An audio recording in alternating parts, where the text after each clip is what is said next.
Fact check தமிழ்நாடுக்கு உங்களை அன்புடன் வரவேற்கிறோம்.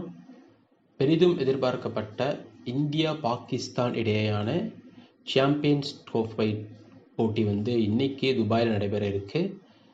இந்தியாவுக்கு ஆல்ரெடி விளையாண்ட மைதானம் தான், அதனால பிரச்சனை இல்லை. ஆனால் பாகிஸ்தான் தான் கடும் நெருக்கடியில் இருக்கு.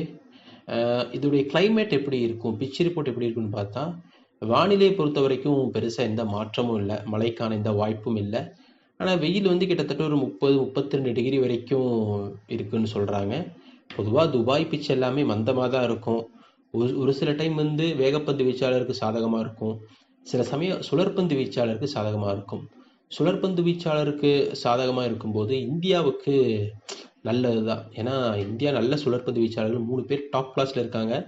ஆனால் 2வது பேட்டிங் செய்யக்கூடிய அணிக்கு கொஞ்சம் கஷ்டம். ஏன்னா ஃபர்ஸ்ட் பேட்டிங் நல்லா ஸ்கோர் பண்ணிட்டா 2வது வரும்போது பனி இருக்கிறதுக்கான வாய்ப்பு இல்லைன்னு சொல்கிறாங்க. எனவே சுழற்பந்து வீச்சுக்கும் பக்காவாக இது ஹெல்ப் பண்ணுன்னு தான் சொல்கிறாங்க.